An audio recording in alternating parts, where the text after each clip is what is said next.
I began to notice an unseasonable proliferation of gnats in my apartment in December. They joined me in stillness, mostly finding me in bed when my mouth was softly ajar. At first, I treated their appearance as an invasion. They are languorous flyers and so easy to kill. Their size makes their death inconsequential, bloodless. Their corpses are as delicate as lint. I could dispose of dozens of them in a day. And you may be thinking that I was addicted to bloodlust, but I wasn't.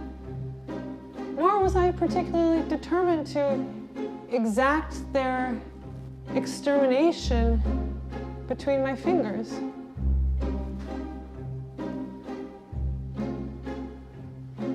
Sometimes, as they worked silently past my gaze or hovered in front of my face, I thought they were trying to get my attention, to warn me of an awful fate, or worse, that they had been sent by gods to disrupt me. You might think that they would warn you of their incoming presence with the buzz of their tiny wings, but gnats are so inconsequentially small, so unbusy and unbothered, as to fly in almost total silence. And even then, I came to believe lovingly that their buzz would match the exact frequency of my tinnitus. We were in sync. We shared a private vibration, and so moved freely between the borders of our insides and our outsides. Gnats usually die within a week or two, but can parent hundreds of offspring in the meantime. Their lives are marked by the whims of the surfaces they blithely land upon and the perils of the damp spaces they seek out. Gnats seek the yeasts of decomposition and so breathy openings. To the gnat, flying inside of my mouth or my nostril was not a hapless ending, but a last feast, a Valhallan return to the fungal soils of its houseplant birthplace. And so depending on how desperate my skin hunger was on any given day, I'd let them linger as long as they wanted to, gently tickling my follicles. I didn't care that their tiny corpse dust littered my bedroom or that they so readily made themselves my midnight snacks. Protein was the beastly word that came to mind as I awoke to find them hovering in front of my face. I imagined surviving on the brave ones who would climb inside my sleeping mouth at night. I was a dragon, indifferent to what met the tips of my limbs or the insides of my belly, but grateful for the sustenance. I imagined surviving on them as they survived on me, and so, together, hungrily, we offered ourselves. Love was an invasion.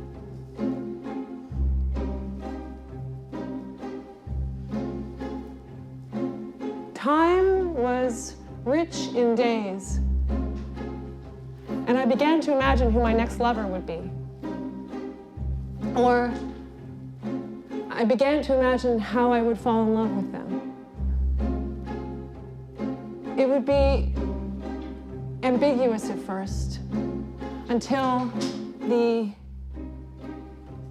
moment I'd catch the poetry in their movements, the dramatic flick of their scrolling finger as they searched for an antidote to boredom, the one-legged flamingo pose that only appeared when they had the room's attention, the tuck of their chin when they didn't know what to say, or the sad clown mouth they'd make when they were confused. These are the mannerisms of my friends, and so I began to wonder if friends could count as lovers too. I wondered if the love affair of friendship could be sustainable enough.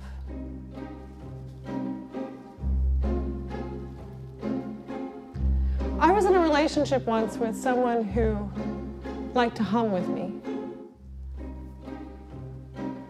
It began as we walked the cliffs from Perpignan to the Spanish border along a path that had been a secret passage to Spain during the Civil War. It was our happiest trip, the highest arc of our love. And as we walked the trails, we picked up on each other's hums and call and response improvisation. We both liked to find the hums of busy public places, buses and train stations, and disappear into their din, the big hum.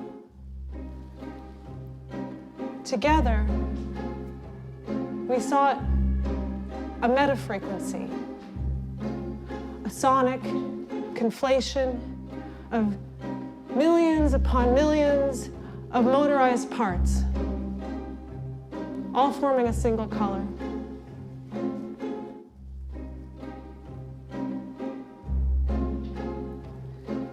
We found our own hum on that trip.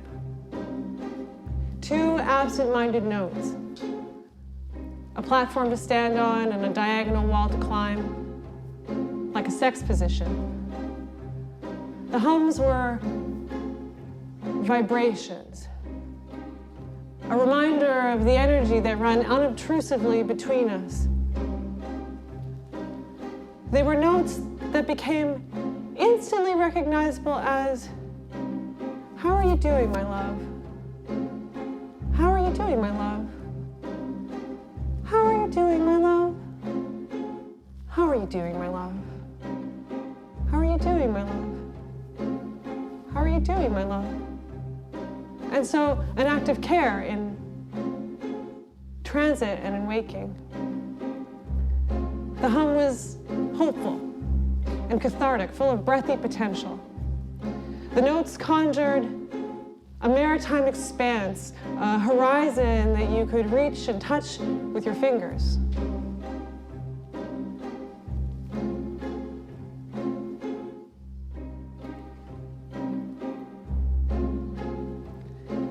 The hum went flat when the relationship waned. Its notes were no longer so certain, always hovering out of pitch. Suddenly, the hum didn't mean, "How are you doing, my love?" but, "Where have you gone? Where have you gone?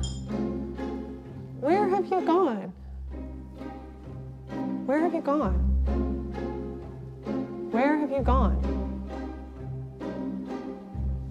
It began to denote a cloying desperation that I began to imagine was entrapment. I went sullenly in search of the notes, as they had once been, trying to find out what they held. Alone, I practiced emitting the notes in long, consistent leaks of breath, fighting unsure waves on a horizon expecting straightness. But the hum's sweetness had become nauseating. It took on the saccharine toxicity of the shampoo you wash your dog with when it's been skunked, a perfume to coat chemicals.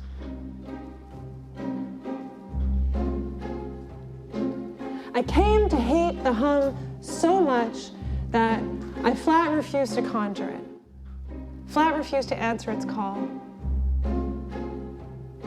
I can go so silent. I can go so silent. I can go so silent. I saved my hums for private moments, and only then sought to imitate the anonymous frequencies of electrical devices, the sound of aloneness, belonging to no one. And so my hums became an act of self-reliance.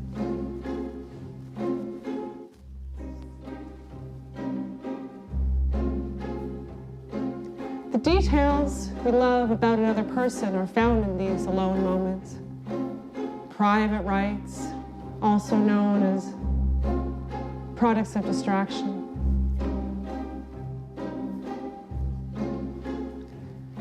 When I stopped responding to the hum, my lover found entry into my aloneness through the smooth objects that I rub between my fingers or trace the contours of my mouth with.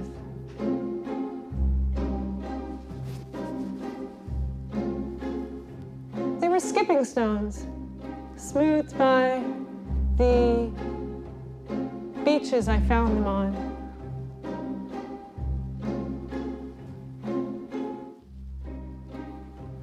They were, by nature, anonymous little travelers, interchangeably special, arbitrarily chosen. And to touch them was erotic, but parental, like holding an infant.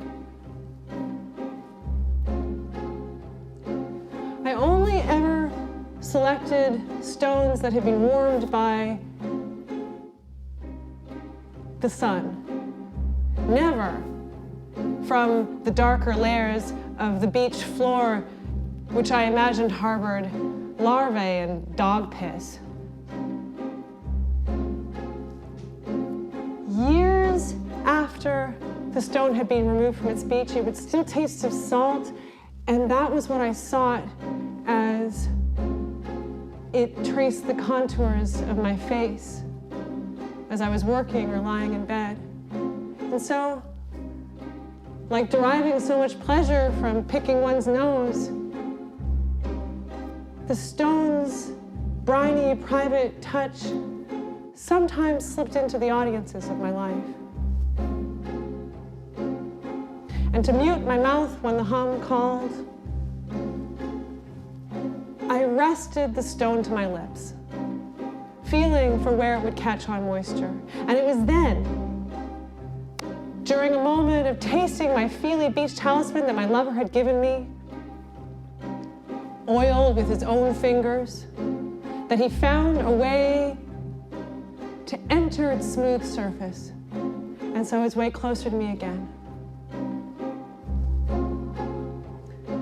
What another might have read as devotion in all of this, I read as desperation. It was his desperation to be loved back, but to gain access. I feared that if he had all the access he wanted, he wouldn't love what he found. To me, desperation meant a loss of control. I had shared my most private spaces at last, and only in doing so did I realize how many spaces were left uncharted.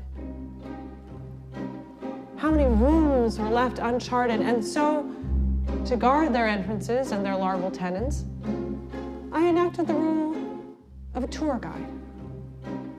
Mine was the voice of a customer service agent with impervious answers, hiding a fear of inadequacy.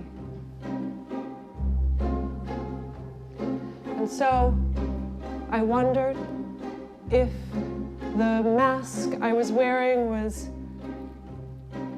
a mask that was given to me or of my own making. I've found that precious objects can become so intimately a part of me that I feel the right to mistreat them,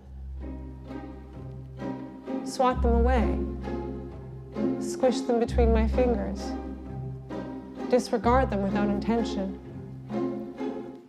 More will come. More will come. More will come. And what manifests from the rawness of this is arrogance and silence. It comes from the assumption that A, circumstances are immutable, and B, things are made to die and go back into the earth and be born again. I couldn't stand not already knowing, or I couldn't stand the idea that my lover would find out something about myself that I didn't already know, discover a darker passage, produce change without my input. And so, to relinquish control, I resolved to stop saying I know when I don't know, to stop wrapping up knowledge in an oppressive nod of familiarity, which is a lie. I realized that magic doesn't solve problems, but can move matter, producing vibrations as inaudible as a gnat's flight.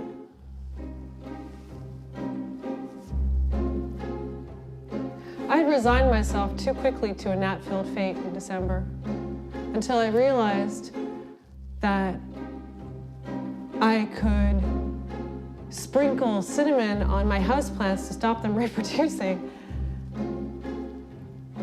I stopped pretending I knew then. I stopped pretending it was okay. And so stopped accepting a reversible fate.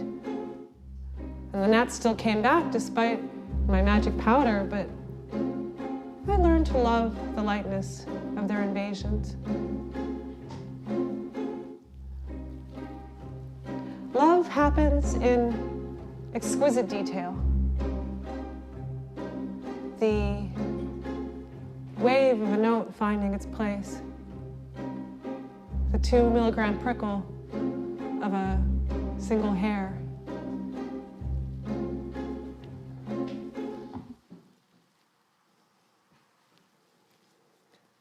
I began to notice a proliferation of gnats in my apartment in December. They joined me in stillness, mostly finding me in bed as my mouth was softly ajar. And at first, I treated their appearance as a fucking invasion. Gnats are, they're languorous little flyers and so easy to kill. Their size makes them they're so inconsequentially small. They are so inconsequentially small as to make their death bloodless. Their corpses are as delicate as lint. And you may be thinking that I was addicted to bloodlust, but no. I wasn't addicted to their bloodlust, nor was I particularly determined to exact their extermination between my fingers. Sometimes, as they worked their way past my gaze or hovered in front of my face, I thought the gnats were trying to get my attention. I thought that they were maybe trying to conspire to warn me of an awful fate. Or worse, I thought they had been sent by the gods to disrupt me. And you might think that gnats would warn you of their incoming presence with the buzz of their little wings, but no. Gnats are so inconsequentially small, so unbusy, so unbothered, as to fly in almost total silence. Total silence, okay? And even then, I came to believe, lovingly, that their buzz would meet the exact frequency of my tinnitus. We were in sync. We shared a private vibration, and so moved freely between the borders of our insides and our outsides. Gnats usually die within a week or two. They parent hundreds of offspring in the meantime. And their lives are marked by the whims of the surfaces they so blithely land upon. The peril of the damp spaces that they seek out. Gnats seek the yeast of decomposition. The yeast of decomposition, and so these breathy openings. To the gnat, crawling inside of my mouth, crawling inside of my nostril, was not a hapless ending. No. It was a last feast. A Valhallan return to the fungal soils of its houseplant birthplace. And so, depending on how desperate my skin hunger was on any given day, how fucking horny I was, on any given day, I let them linger as long as they wanted to on my body, okay? Gently tickling my follicles. I didn't care that their corpses littered my bedroom increasingly, nor did I really care that they had become so readily my midnight snacks. Protein was the beastly word that came to mind as I woke to find them hovering in front of my face in the mornings. I imagined the brave ones. I imagined the brave ones who would climb into my sleeping mouth at night because I was a dragon. I was a dragon, indifferent to what met the tips of my limbs or the insides of my belly, but grateful for the sustenance. Always grateful for the sustenance. I imagined them surviving on me as I would survive on them. And so together, hungrily, we offered ourselves. Love was an invasion. Love was an invasion. Time was rich in days, not seconds, not months, but days. And I began to imagine who my next lover would be. I began to imagine how I would fall in love with them. It would be ambiguous at first, until I would find the poetry in their movements. The dramatic flick of their scrolling finger as an antidote to boredom. The one-legged flamingo pose that would only appear when they had the room's attention. The tuck of their chin when they didn't know what to say, or the sad clown mouth that they would make when they were confused. And, I'm describing the mannerisms of my friends. And so I began to wonder if my friends could be my lovers too. Can the love affair of friendship be sustainable enough? Can the love affair of friendship be sustainable enough? I was in a relationship once with someone who liked to hum with me. It began while we walked the cliffs from Perpignan to the Spanish border on what had been a secret passage to Spain during the Civil War, the Spanish Civil War, okay? And it was our happiest trip, the highest arc of our love. And as we walked this trail, the secret passage, we began to pick up on each other's hums in a so-called call and response improvisation, a call and response improvisation. We both liked to find the hums of busy public places, okay? Buses or train stations, and disappear into their din, the so-called big hum, okay? And together, we were seeking a so-called meta-frequency, a sonic conflation of millions upon millions of motorized parts, all forming a single color. And we found our own hum on that trip. We found our own hum on that trip too. It was, two absent-minded notes, a platform to stand on, and a diagonal wall to climb, like a sex position. And the hums were vibrations. They were a reminder of the energy that ran unobtrusively between us. They would become instantly recognizable as, how are you doing, my love? How are you doing, my love? How are you doing, my love? How are you doing, my love? And so an act of care in transit and in waking. Together, they were hopeful, cathartic, full of breathy potential. They opened a maritime expanse, a horizon that you could reach out and touch with your own 2 goddamn fingers, okay? And then, of course, the hum went flat as our relationship waned. So all of a sudden, its notes were no longer so certain, always hovering in and out of pitch. Suddenly, the hum wasn't asking, how are you doing, my love, but where have you gone? Where have you gone? Where have you gone? And so it began to denote a cloying desperation, which frankly was beginning to feel like entrapment. And I went sullenly in search of the notes as they had once been, trying to understand what they held.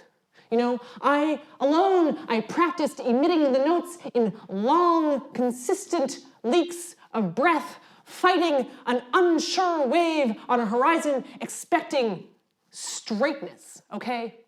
Expecting straightness.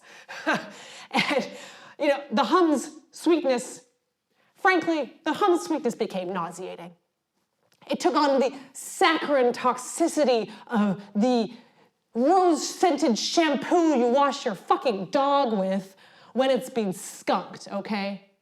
A perfume to coat chemicals. I came to hate the hum so much. That I flat refused to conjure it. Flat refused to answer its call. That's right. And instead, I only hummed in private moments. I can go so silent. I can go so very silent. Oh, I can go silent.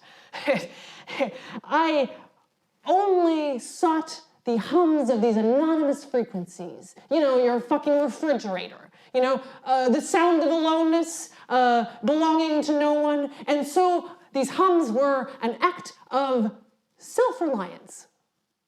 Self-reliance. And, the details we love about another person are often found in these private moments, these alone moments, these private rites, also known as the products of distraction. And when I stopped responding to the hum, my lover found entry into my aloneness through these smooth objects I rub between my fingers or trace the contours of my face with. These are skipping stones. Skipping stones smoothed by the beaches that I find them on. They were well, by nature, anonymous little travelers. Interchangeably special, arbitrarily chosen, you know? And to touch them was erotic, yes, but parental too, like holding an infant. And I only ever selected stones that had been warmed by the sun, okay? Never the stones that or from the darker layers of the beach floor, which absolutely held, larvae and dog piss. Years after the stone had been removed from its beach, years after, it would still taste of salt.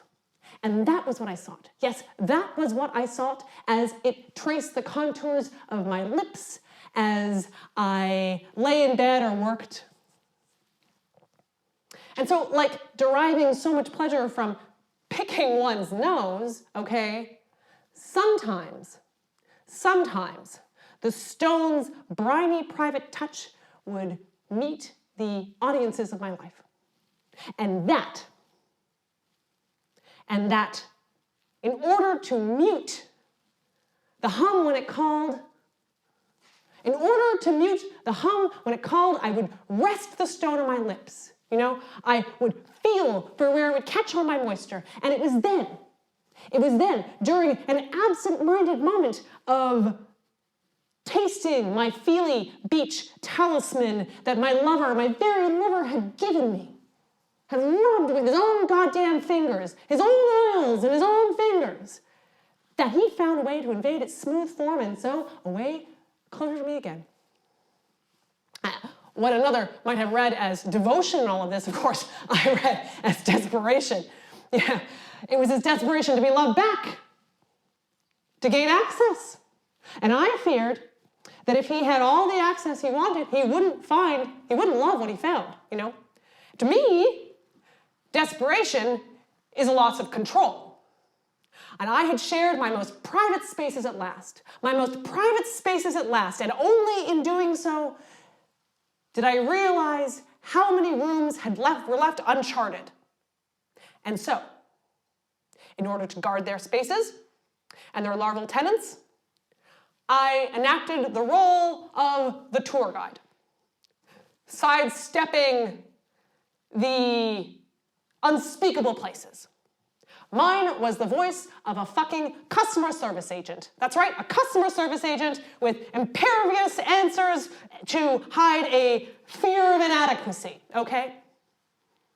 And so I began to wonder whether the mask I was wearing was one that had been given to me, okay? Or one of my own making. Now, I've found that the precious things in my life can become so intimately a part of me. So intimately a part of me that I feel the right to mistreat them, swat them away, pinch them between my fingers, disregard them without intention, with the thought that more will come. More will come. It's capitalism, people. More will come. We live in a city. More will come. Okay? And what manifests from the wrongness of this is arrogance and silence. It comes from the assumption that A, circumstances are immutable, and B, things are made to die and go back into the earth in order to be born again. Okay? And I couldn't stand not knowing. Or perhaps I couldn't stand the idea that my lover would find out something about me that I didn't already know. Discover a darker passage, produce change without my input. And so to relinquish that control, I resolved to stop saying I know when I don't know.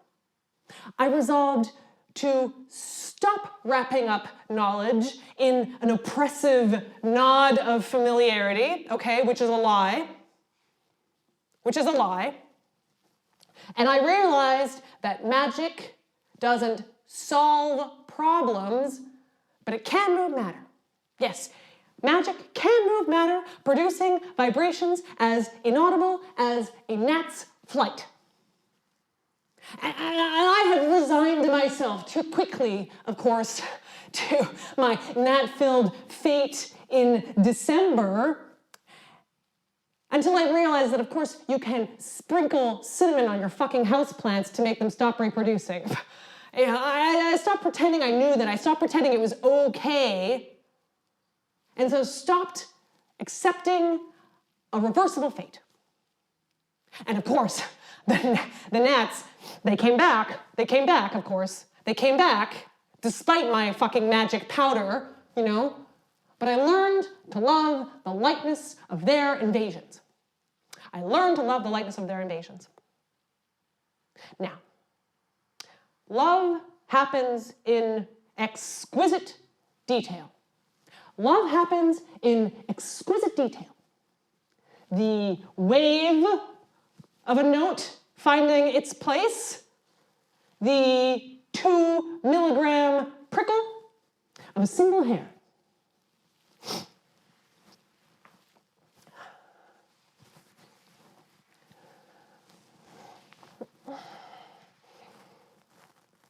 I mean,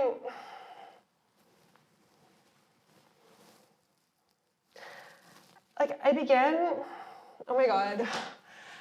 to notice like this proliferation of gnats in my apartment in December. Oh. Okay, they joined me in stillness, like mostly finding me in bed when, you know, my mouth was like softly ajar. And at first I totally treated their appearance as like an invasion. You know, like they're languorous flyers and so easy to kill. But like their size makes their death totally like inconsequential, like bloodless.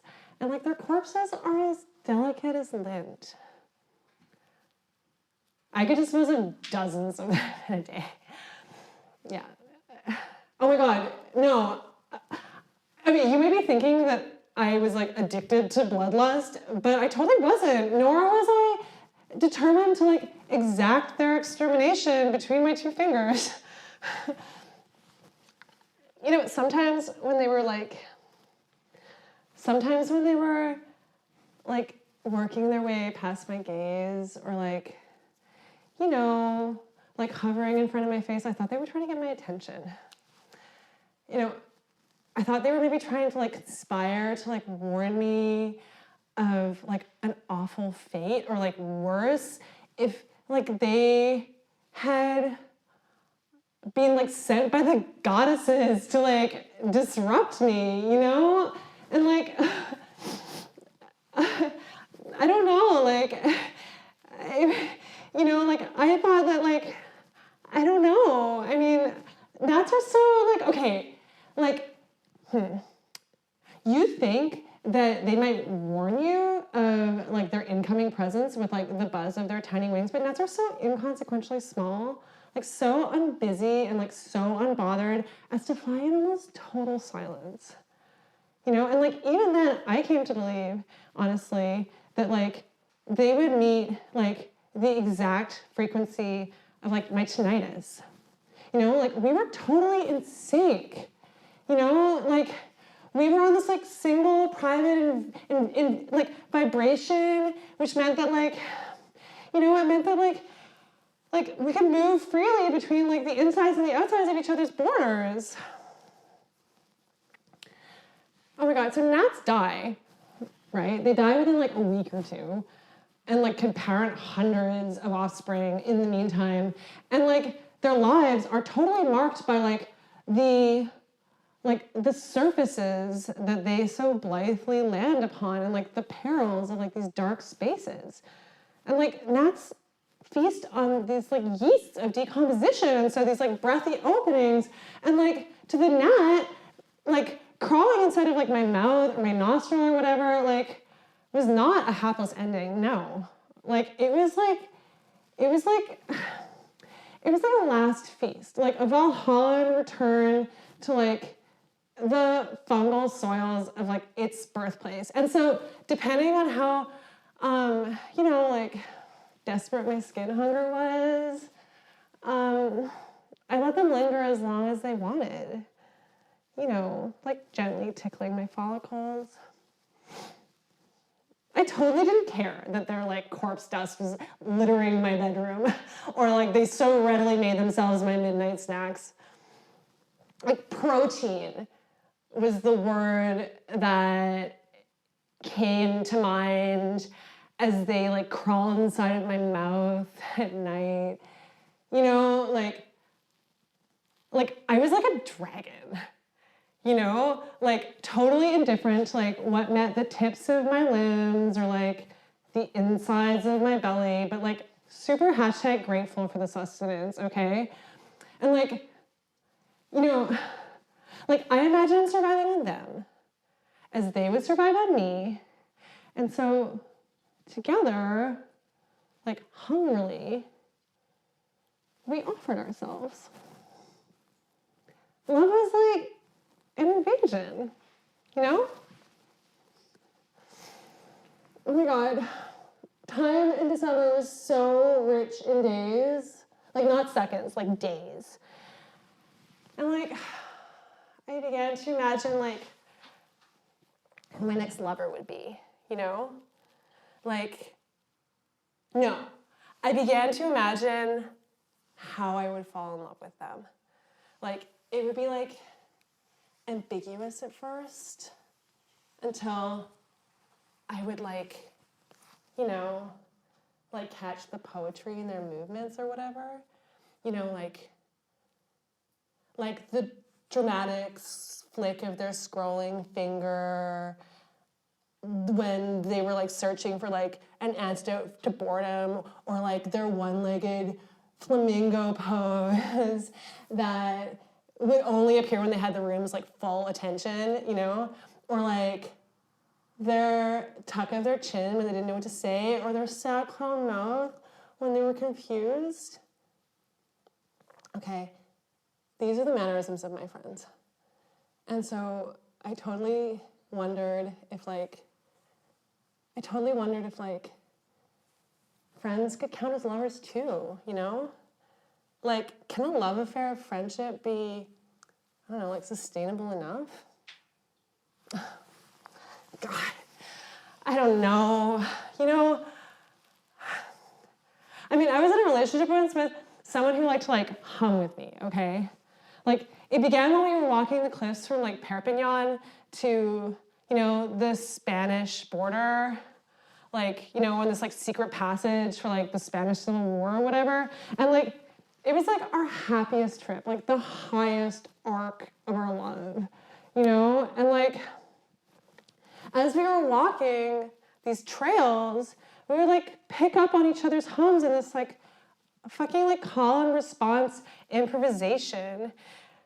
We totally both liked finding like, you know, like the hums of like busy public places, you know, like buses and train stations and whatever. And like, I don't know, like disappearing into the din, like the big hum or whatever. And you know, like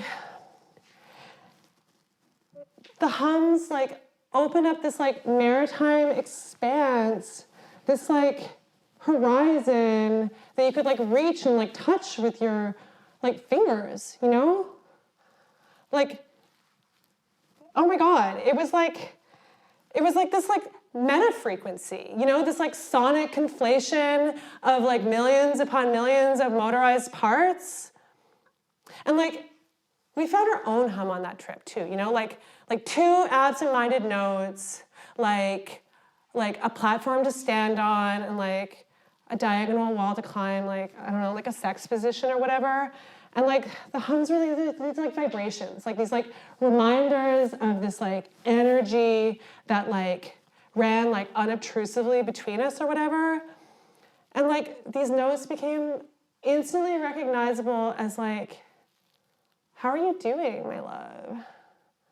Like, how are you doing, my love? How are you doing, my love? How are you doing, my love? And so like an act of care in transit and, you know, in waking or whatever. Like the notes were like these, like were like hopeful and cathartic, like full of like breathy potential, you know? And like, okay, so the hum went totally flat as our relationship waned. You know, like, the notes were no longer so sure, always like hovering in and out of pitch or whatever. And like, suddenly, they didn't ask, how are you doing, my love? But like, where have you gone? Like, where have you gone? Like, where have you gone? You know? Like, where have you gone? And so became like this like cloying desperation, which I totally began to understand as like entrapment, you know? And like, oh my God. So I went like sullenly in search of these notes as they had once been and like what they held, and was like practicing emitting these notes in these like long, consistent leaks of breath, like fighting this like wave on this horizon, expecting like straightness, you know? And so, like, okay, so then the hum's sweetness became totally fucking nauseating and like began to take on this like saccharine toxicity, like the fucking like rose-scented shampoo that you wash your dog with when it's being skunked or whatever, like, oh, like this like perfumed coat chemicals. Oh my God, I came to hate the hum so much that I flat refused to conjure it. Like flat refused to answer its call. And instead, I only hummed in these like private moments, you know? Like, and only then I sought to imitate like the frequency of like, you know, like electrical devices, you know, like my laptop or whatever, you know, like the sound of aloneness, you know, like belonging to no one. And so like my hums became this like act of total like self-reliance, you know? Like, don't you think that like the details that we love about another person are found in these alone moments? Like these like private rights that are like also like products of distraction. Like when I stopped responding to the hum, my lover totally found entry into my aloneness by like the smooth objects that I like rub between my fingers or like trace the contours of my mouth with or whatever. Like these like skipping stones, you know, that are like smoothed by like the beaches that I would find them on. Like, you know, like the movements of the beaches that I would find them on. They're totally like, okay, they're like anonymous little travelers, interchangeably special, like arbitrarily chosen. And like touching them is like, it's like erotic, but also like parental, you know, like holding an infant.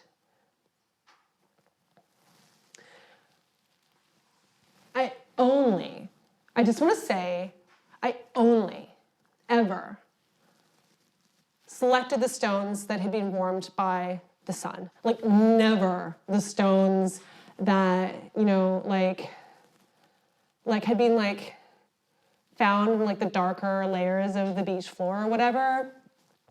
Because like, ew, like those hold like dog piss and fucking like larvae or whatever, you know? And so like years after the stone had been removed from its beach, it still had this like taste of salt. And I think that was what I sought when it was like, you know, when it was like touching my face as I was like working or lying down or whatever. And like, oh my God, I can't believe I'm gonna say this. Like, okay, like deriving so much pleasure from like picking your nose or whatever. The stone's like briny, private touch would like sometimes slip into like the audiences of my life. And like so like to like mute the hum when it called, like I rested the stone to my lips, like feeling for where it would like catch on moisture. And it was then, that was when it was. It was then, during one of these like absent-minded moments when I was like tasting my Feely beach talisman that like my fucking lover had given me, like rubbed with his own oils or whatever, that he found a way to invade the smooth stone and so a way closer to me again. Yeah. I mean, when another person might have read as like devotion and all of this, I totally read as like desperation. It was this desperation to be like loved back, but also to like gain access. I mean, I was afraid that if he had all the access that he wanted, he wouldn't love what he found. And like, to me, desperation means a loss of control. And like, I had shared my most private spaces, and only in doing so did I realize how many rooms were like left uncharted, you know? Like, and to guard their entrances, I totally, like, I took on the role of this like tour guide and, you know, like guarding these unspeakable places. And, you know, I had this voice, mine was the voice of this like customer service agent, you know, this like, you know, impervious answers to, you know, like hide a fear of inadequacy. I didn't know if, like I didn't know if like the mask I was wearing was the mask that had been given to me or one of my own making, you know?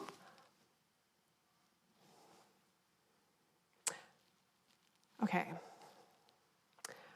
I found that the precious things in your life can become so fucking intimate that I find this like way to mistreat them, you know, to like swat them away or like pinch them between my fingers or like disregard them without intention or whatever, you know, and like more will come, you know, like Tinder exists or whatever, you know, like it's 2021, you know, like whatever, you know, like more will come. And like what manifests, I know from like the wrongness of this is, you know, silence and like arrogance, you know, and like it comes from this assumption, obviously, that like, okay, A, circumstances are immutable, okay, and B, things are made to die and go back into the earth only to be born again. Oh my God, I couldn't stand not already knowing. I couldn't stand the idea that my lover would know something about me that I didn't already know myself. Like would discover a darker passage or like produce change without my input or whatever. And so to relinquish that control, I resolved to stop saying I know when I don't. I resolved to stop wrapping up knowledge in this like oppressive knot of familiarity, which is a fucking lie, you know? And like I totally realized then that like magic doesn't like solve your problems, but it does move matter and like produces like a vibration as inaudible as a gnat's flight, you know?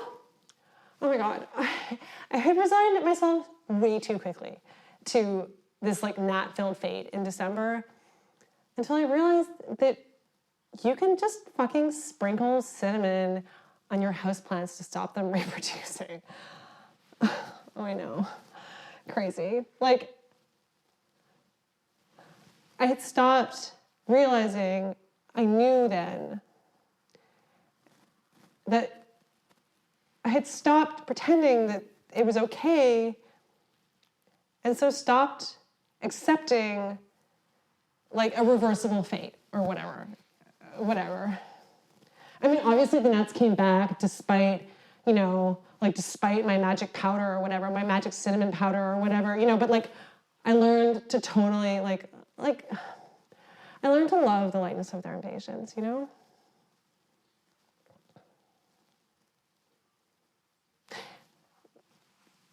Okay, love totally happens in like exquisite detail.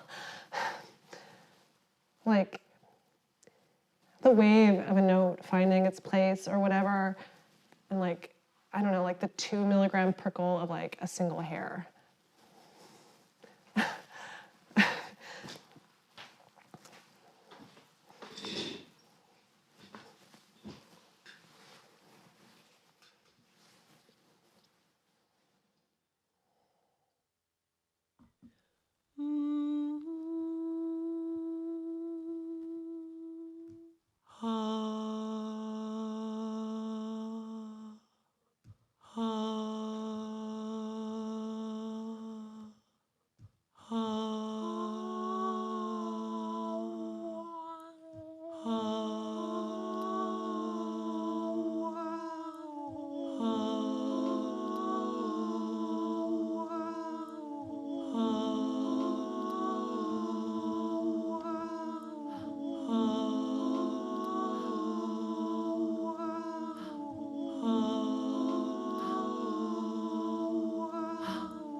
I began to notice an unceasable proliferation of gnats in our apartment in December. They join me in stillness, mostly finding me in bed, with my mouth softly ajar. At first, I treated their appearance as an invasion. They are languorous flyers, easy to kill. Their size makes their death inconsequential and bloodless. Their corpses are as delicate as lint. I could dispose of dozens of them in a day. You may be. I wasn't addicted to blood. No, I wasn't addicted to blood. I wasn't addicted to bloodless. No. I wasn't determined to exact their extermination through between my fingers. Sometimes as they worked silently past my gaze, or hovered right in front of my face, I thought the gnats were trying to get my attention. Conspiring an awful fate, or worse, they've been sent by the gods to disrupt me. You may be thinking that their incoming presence would be warned by the buzz of their wings, but no, the gnats are so inconsequentially small, so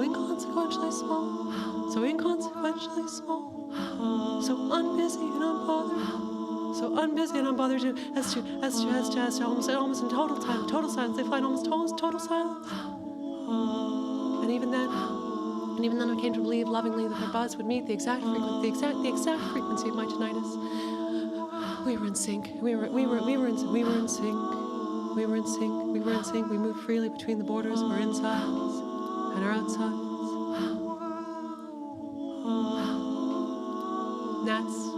Gnats usually die. Gnats usually die within a week or two. Usually die within a week or two. They parent hundreds of offspring in them. Their lives are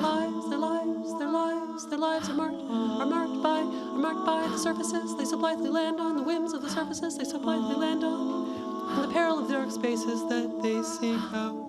Gnats seek the yeasts of decomposition. And so breathy openings. To the gnat, crawling inside of my mouth, my nostrils, with not a hapless ending, but a last feast of Valhallan return to the fungal soils of its houseplant birthplace. Depending on how desperate my skin on any given day, I let them linger as long as they want. They could gently tickle my follicles. I didn't care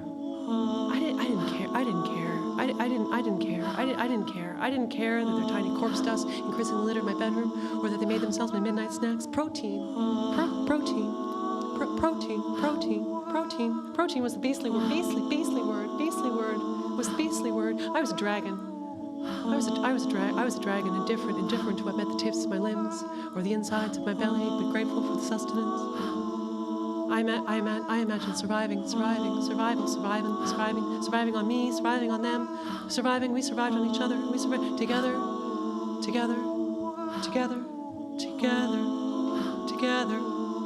we offered ourselves. Love was an invasion.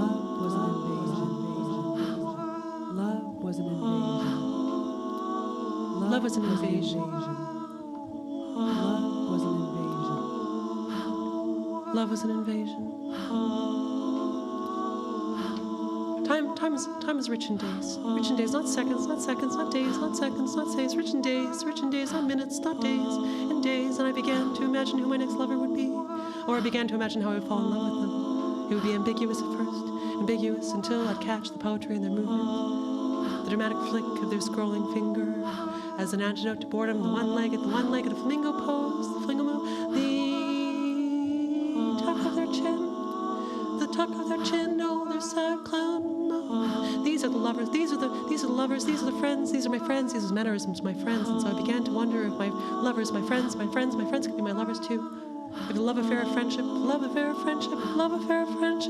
could be sustainable enough. I was in a relationship once with somebody who liked to hum with me. Liked to hum with me. Liked to hum with me. Liked to hum with me. Hum with me. It began when we walked the cliffs. We walked cliffs, the maritime cliffs, the Mediterranean cliffs. The Mediterranean cliffs was the highest arc of our love. The highest, our happiest trip. The happiest trip as we walked the trails. We hummed in a call and response improvisation. Collins disappeared into the din. Disappeared into the din. Together we sought a meta frequency, a sonic conflation of millions upon millions upon millions upon millions upon millions upon millions of motorized parts. Their movements all forming a single color.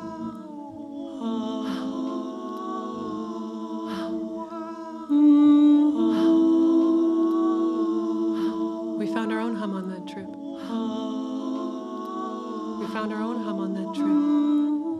Two absent-minded notes, a platform to stand on, and then a diagonal wall to climb. Diagonal like a sex position. The hums were vibrations, the energy that ran unobtrusively between us. How are you doing, my love? They came to me, and how are you doing, my love? How are you doing, my love? How are you doing, my love? How are you doing, my love? How are you doing, my love? How are you doing, my love? How are you doing, my love? How are you doing, my love? How are you doing, my love? How are you doing? How are you doing, my love? How are you doing, my love? How are you doing, my love? How are you doing, my love? How are you doing, my love? How are you doing, my love?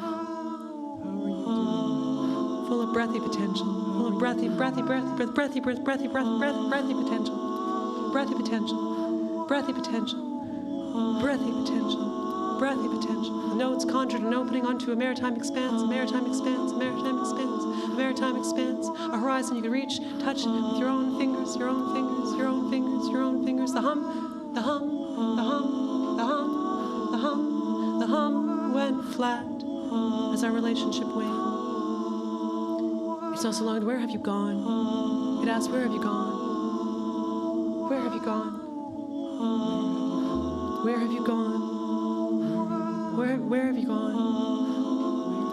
Where have you gone? Where have you gone? Where have you gone? Where have you gone? Where have you gone? Where have you gone? Where have you gone?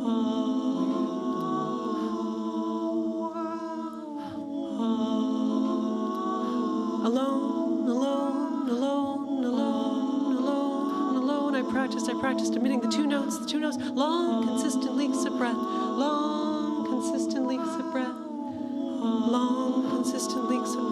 fighting unsure waves, and horizon expecting straightness. And then the hum sweetness became nauseating. It took on the saccharine toxicity of the rose-scented shampoo you wash your dog with. When it's been skunked. A perfume to coat chemicals. I came to hate the hum. I hated the hum. I hated the hum. I hated the hum so much. I refused to contour it. Refused to answer its call. I can go so silent. I can go so silent. I can go so silent. I can go so silent. I can go so silent. I can go so silent. I can go so silent. Instead, I save my hums for private moments, private moments, only then sought to imitate the anonymous frequencies of electrical devices,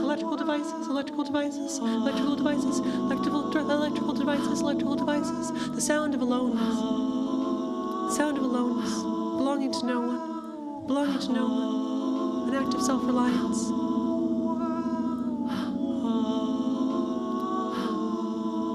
The details we love about another person are often found in these alone moments, in private rites, also known as products of distraction. Products of distraction. They were, by nature, anonymous little travelers, interchangeably special, arbitrarily chosen. To touch them was erotic, but also parent. I looked for the smooth stones,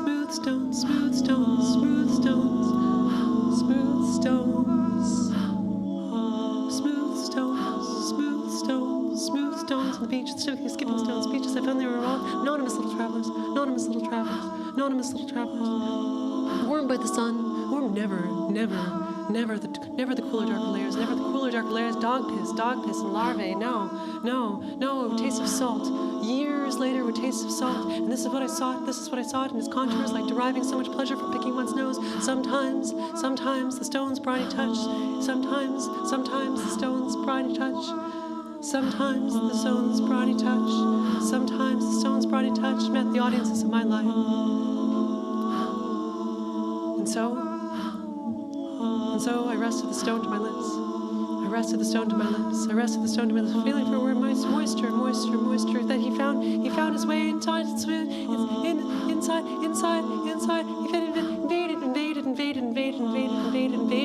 Invasion is smooth form, and so found his way closer to me again. Desperation made a loss of control. Desperation made a loss of control. Desperation made a loss of control. Desperation made a loss of control. Desperation made a loss of control. Desperation is loss of control. My private spaces at last. My private space, and only in doing so did I realize how many rooms had been left uncharted. How many rooms had been left uncharted to guard their entrances, their larval tenants. I attempted the role of a tour guide, edging around unspoken places. Mine was the voice of a customer service agent with impervious answers, hiding fear of inadequacy.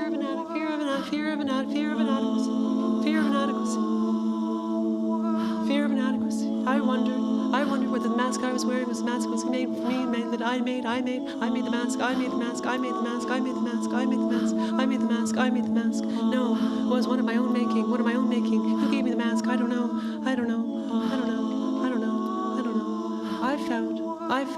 I found the precious things that can become so intimately a part of you, that you feel the right to mistreat them, to swat them away, to pinch them between your fingers, disregard them, but more will come.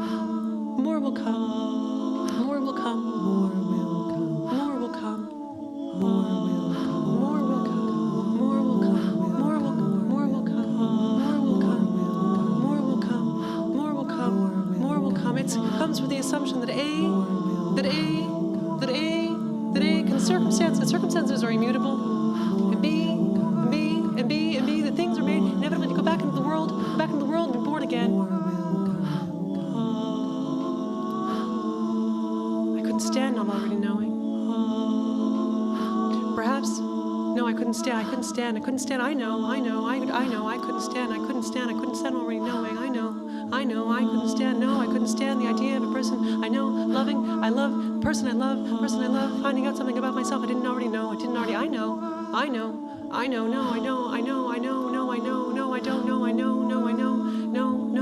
discovering a darker passage, producing change without my input.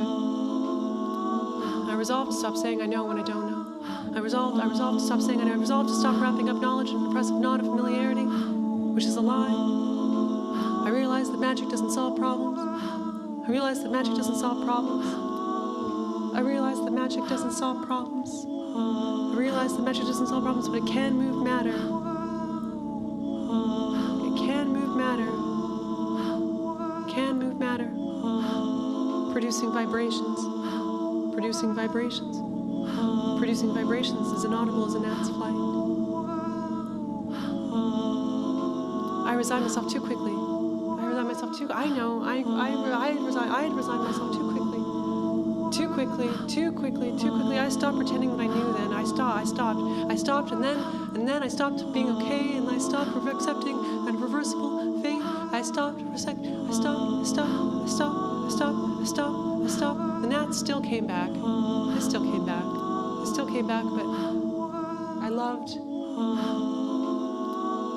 to love the lightness of their invasions. Love happens in exquisite detail. Love happens in exquisite detail. Love happens in exquisite detail. Exquisite detail. In exquisite detail. In exquisite detail. Love happens in exquisite. In exquisite detail. Love happens in exquisite. In exquisite detail. Love happens in exquisite detail. Love happens in exquisite detail. Love happens in exquisite detail. Love happens in exquisite detail. Love happens in exquisite detail. Love happens in exquisite detail. The wave of a note finding its place. Love happens in exquisite detail. The Love 2 happens milligram in prickle exquisite detail. of a single hair. Love happens in exquisite detail.